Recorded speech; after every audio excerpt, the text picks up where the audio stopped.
Hello and welcome to the Hibs Observer Wednesday afternoon briefing with myself, Liam Bryce, joined by Matty Fairnie to preview Saturday's trip to face Dundee United at Tannadice. Coming to you a wee bit earlier in the week, this time usually a Thursday we do our match preview, but we thought we'd bring it forward. Just it's such a big game, and it feels like it's been so long since Hibs actually played a game of football.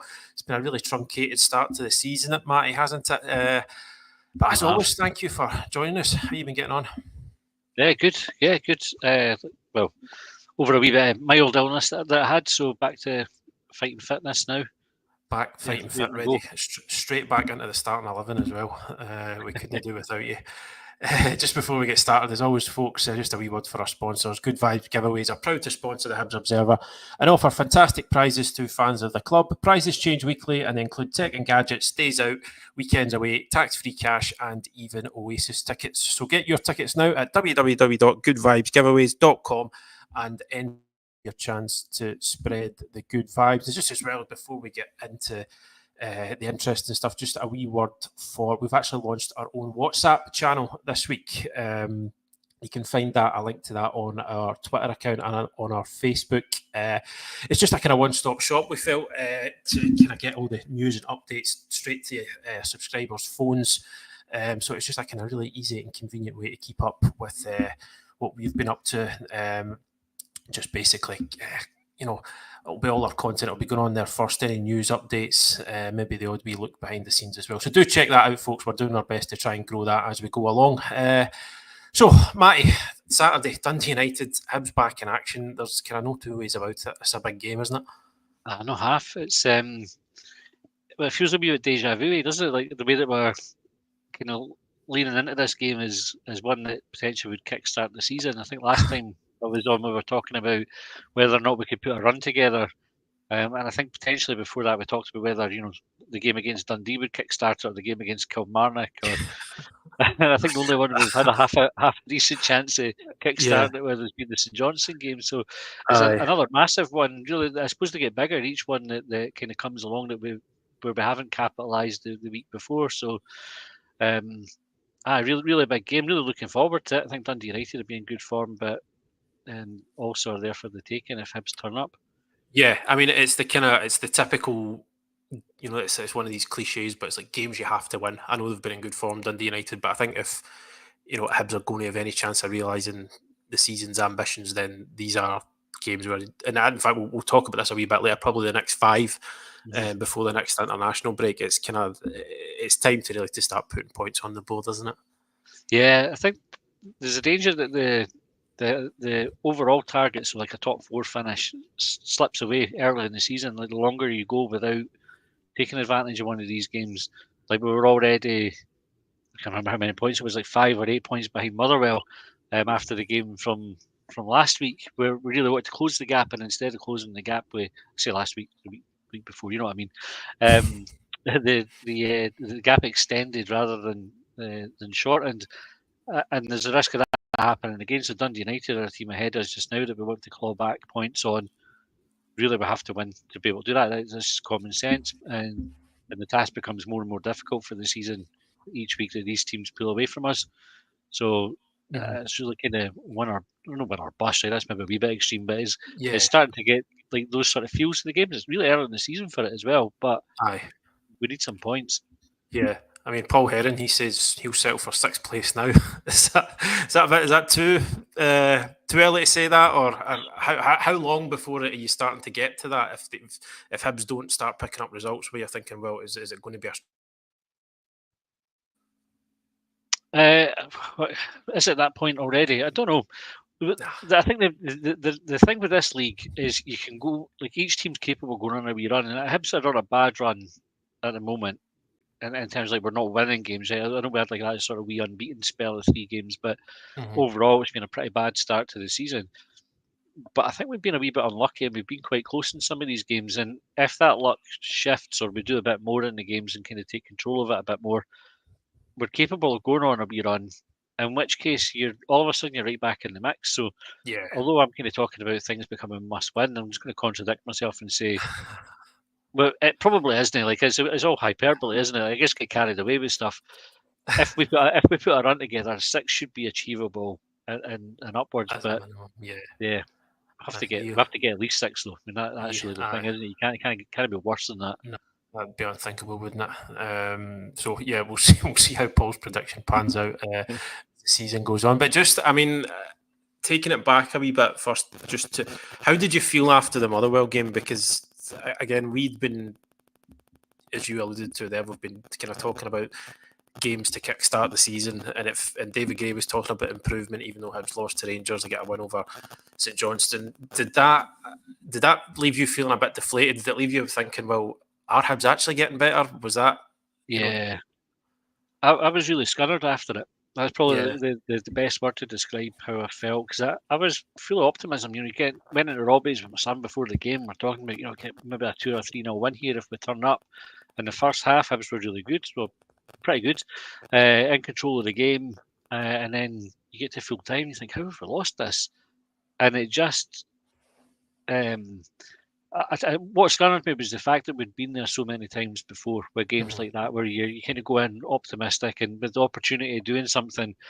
And if you cast your mind back to last season, where we had the run at Christmas time, we were doing all right and we were ahead of Hearts, and we were like looking at if we win the next couple of games, then we're in for a good shout with third, and then we never won those, and then it's like, well, we're coming into some easier games. If we win them, we'll be fourth, and then we never won those ones, and then it was like, right, well, you know, win the next one, it's fifth, and then it's beat St Johnstone or whoever it was to get top six, and we never did that, and you know, ultimately we ended up finishing eighth because all of these games that kept coming around that we were like, if we just win this one, we will be all right.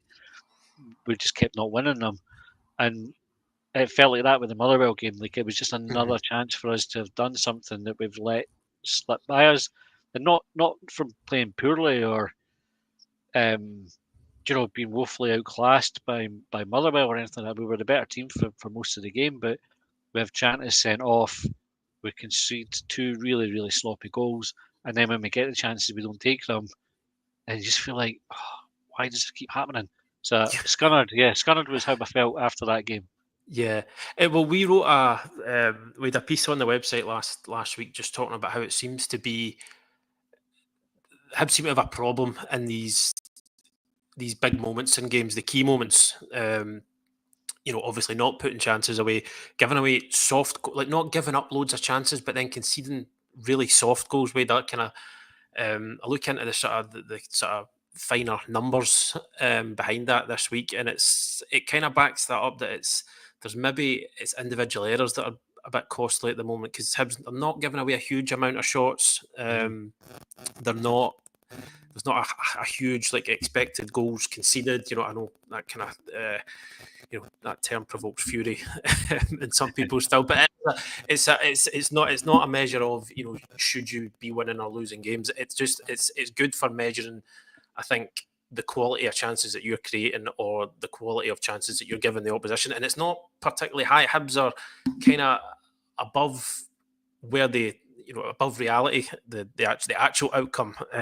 So it's like, you getting that feeling? It's just these key moments at either end, and I'm not trying to, you know, sort of minimise the issues that Hibs are facing. These are kind of, you know, the important parts of the game, putting the ball in the net and then doing things to keeping your concentration, for example, to keep it out of the net at the other end. But it seems to be those big moments at either end at the moment.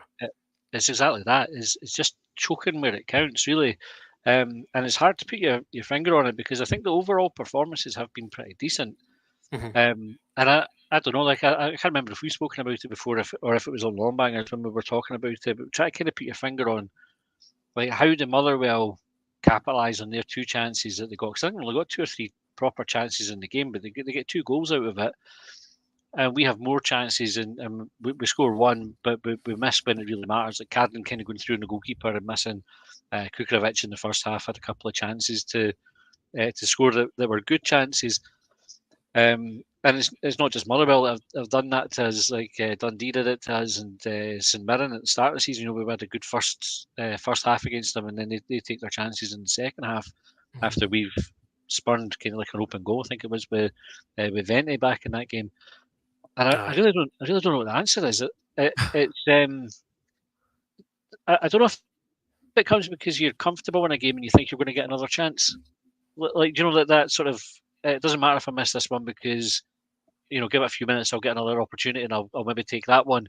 And so you don't have that sort of pressure to convert every chance that comes along. Whereas if you know chances are going to be at a premium, you tend to convert them better. I don't know if there's any logic in that at all. But I honestly don't know. I wish I did know, because it would turn our season around if we could start converting these I mean, chances. is it psychological to an extent where you kind of know that it's not been going for you, and there's kind of maybe a slight sort of jitteriness at the other end? Because you talk about Motherwell, like, didn't create an awful lot, but there was plenty made in the build up to the game about how good they are from set pieces, how effective they've been.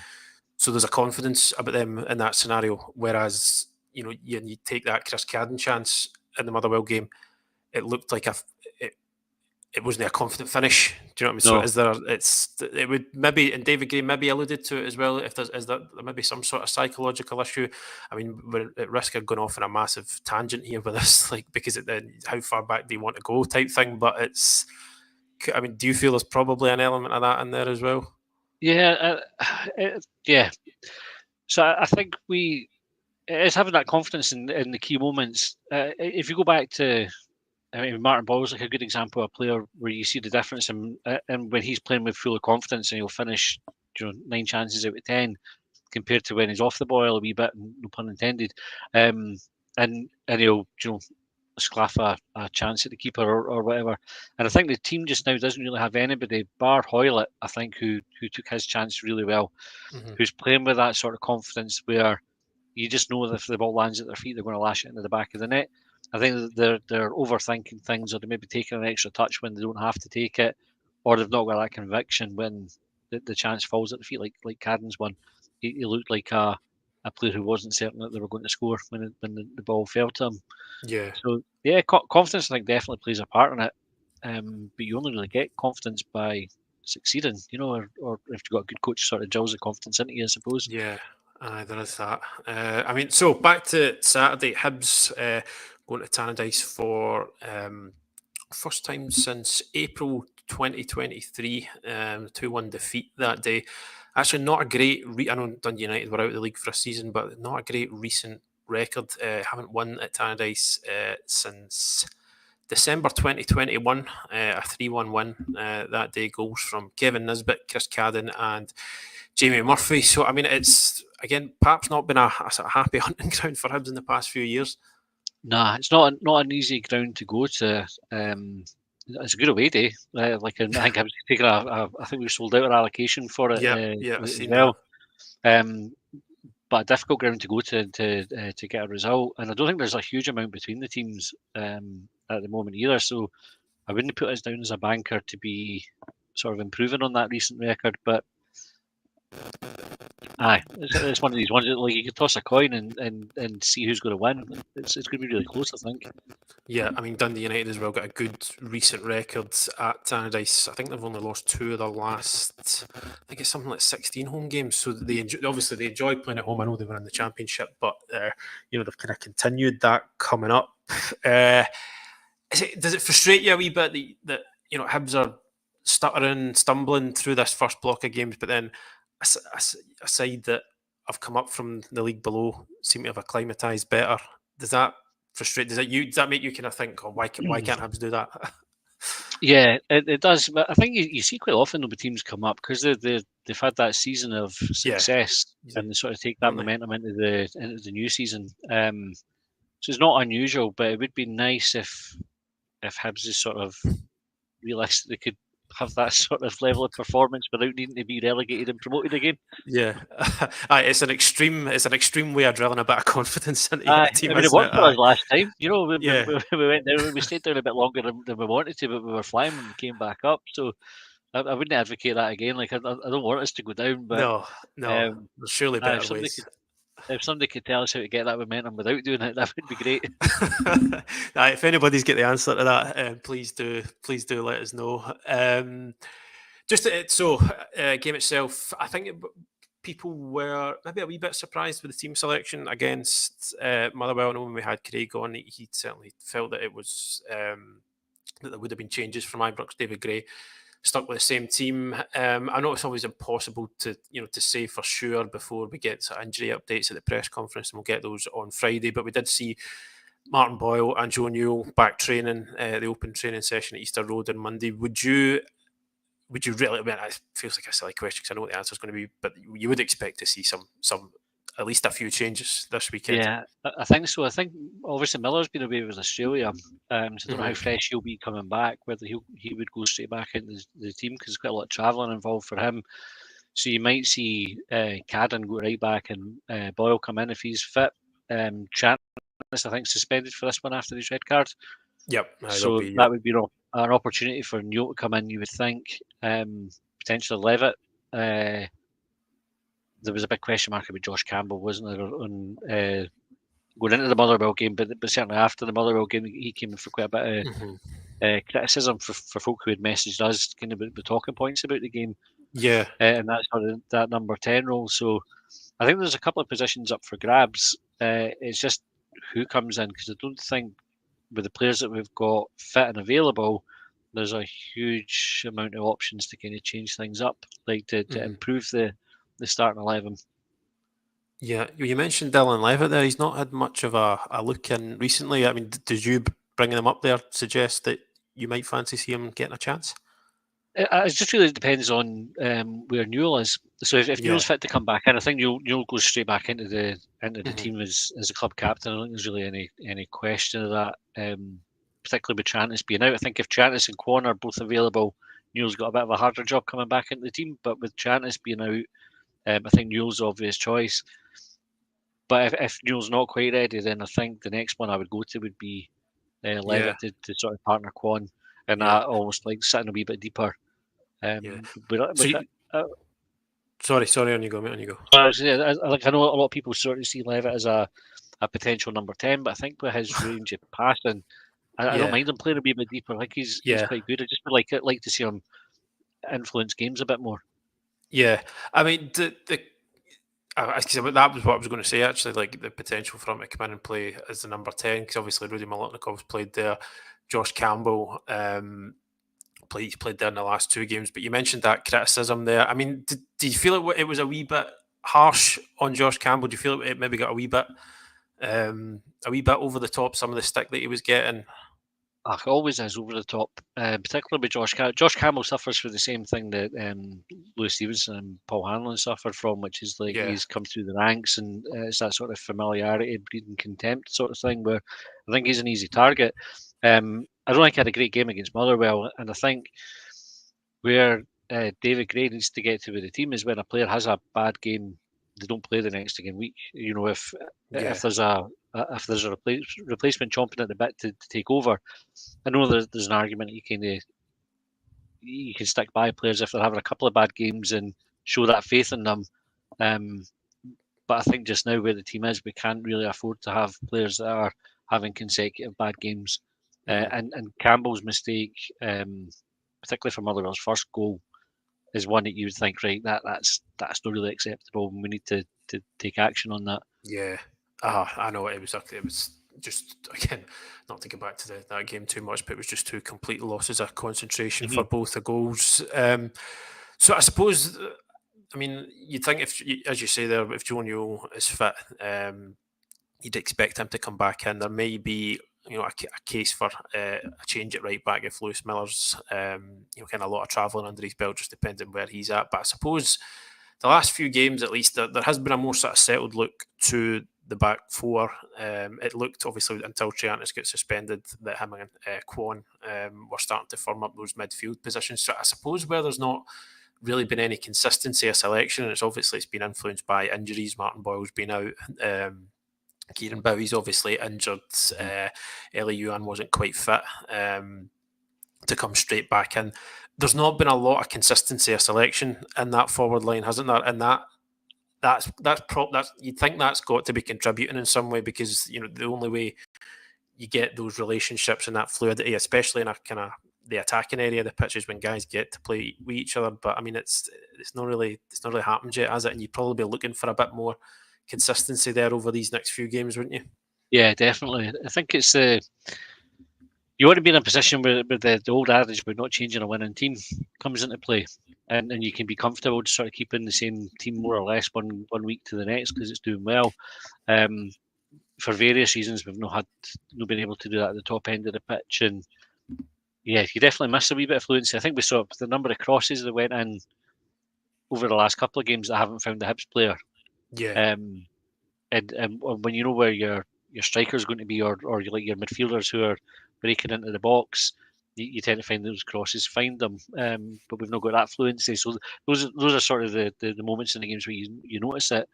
But I suppose David Gray can only really play with the hand he's dealt, can't he? At the moment. Yeah, so you just you think like Hoylett, he's going to keep his place. You'd imagine if Martin Boyle's fit, you'd probably tip him to come back in. So I think just getting a bit more consistency, in selection on paper, at least should be of benefit. Speaking of on paper, the next 5 games, we might have alluded to this a couple of weeks ago about this run coming up, but it's starting this weekend. It's kind of 5 games before the next international break. One of them's a midweek at Ross County. I'll just run through them. Obviously, this Saturday, it's away to Dundee United, and then following Sunday, it's the Edinburgh Derby. A couple of days later, up to Dingwall against Ross County, and then Dundee United come to Easter Road. That was a game that's been rearranged from December, and then it's St Mirren at home. So it's... I don't want to fall into this trap that we seem to have done about talking about, opportunities to kickstart the season. But and I've kind of written about this, and it'll be on the website tomorrow. It's a kind of run of games where you're probably going to learn a lot about this team and where they're actually at, isn't it? Yeah, all 5 are very winnable games, but equally they're all very losable. And like you said, I think you're right in terms of what we find out about the team. You will learn a lot because I think these are the ones where they need to show that character and fight to make sure they get something from them, especially the derbies, the big one. That's as soon as we're past this game on Saturday, all the attention turns to that. Yeah. And if you get a good result in that one, you probably get away with not getting quite so good results in the couple of games after it. But definitely, I think you'll see what the team's made of. We're coming in a tricky part of the season. Like Hibs are notorious for doing pretty badly when the weather turns bad, which is quite frequently in this country. But it seems like another thing. We can get later in the year and Hibs get worse. So if we get through these games, then we're into the tough spell. So yeah. I think you want to see the same level of performance that we've seen. I think that's where I take a wee bit of comfort. Is that I don't think we've been playing badly. We just need to do it when it counts. That's the bit that if we can nail that, we will be all right.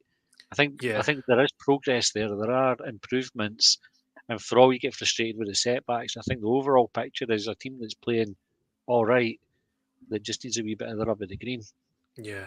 Aye, I would agree. It just needs a winner going in off somebody's backside or something, doesn't it? One of those, just a moment. I think it's amazing how quickly things can turn on sort of single moments. But if you're just taking that run of games as a whole, are you kind of thinking, right? Well, at least sort of need to win the home games. Would that be fair? Aye, definitely get the home games and then take what you can for the away ones, and you'll be all right. And definitely for the teams that we would expect to be round about us, like Hearts, Dundee United, I mean, they're all fall into that category, don't they? We need to be beating them. That's where it gets frustrating, where it's difficult for Hibs, because when you break the season down and you look at the games that you need to win in order to finish where you need to finish, these 5 all fall into that bracket. So it's a big ask for them. 5 wins in a row is unlikely. Many teams do that. Exactly. So yeah, win the home ones, that would be good enough. Yeah, but I mean, just in terms of this weekend, I know it's an away game, but how much of a difference in feeling is there going into a derby off the back of a good result? It's massive. Yeah, you tend to find. I think it's a sellout already for the derby, but you tend to find when the team's in good form, you're off the back of a good result. There's a proper buzz about it, and Hibs fans are generally not that confident going into the derby anyway, but we are more confident on the back of a win than a defeat. And I think if we lose on Saturday, because of the general mood about the place, I think it won't take much for things to turn sour at the derby. Like if we don't get off to a good start, then it could get toxic quite quickly. Whereas if we go in with a bit of form, you probably carry a bit of favour with the fans for a bit longer, and that'll give the team time to settle into that game. Aye, that actually, you've read my mind again there. That was where I was going to go. I must just be asking really obvious questions. Really good questions as well. Yeah, it's kind of unthinkable, but it would kind of really ramp up the pressure on the players, really, if it's another defeat on Saturday, and then you've got this Edinburgh derby, especially when Hearts aren't in a good place at the moment either. I know it's been the sort of the saving grace for the season. I don't know that we necessarily spend a lot of time comparing ourselves to them, but I think had Hearts had the season that they were having last season and they were miles ahead of us just now, the frustration would be a lot bigger. But I think the fact that we have managed to kind of still stay a bit ahead of them makes it a bit easier to stomach. If we get through this weekend with a positive result and keep that gap and then build, we have the chance to build the gap, then it's great. But if Hearts win at the weekend and we lose, and then we go into the derby with them being able to overtake us, it gets bad very, very quickly. Like it's sort of the nightmare scenario, that. Well, sorry to end on a sour note. I could see you processing that in your mind there. It's just like, so let's hope it doesn't come to that, and that Hibs get back on track. Much needed victory this weekend. We're going to leave it there for now, folks. Thanks for joining us. As always, if you're watching on YouTube, please do consider hitting the subscribe button to help us continue to grow the channel. As I said, we're doing the match preview a wee bit earlier this week, so we'll have more updates in terms of things like team selection, who's in and who's out when David Gray does his press conference on Friday. So do keep tuned in for that. But as I said, folks, thanks for joining us. Thanks to Matty, as always, for giving us his time, and we'll speak to you again very, very soon. Cheers.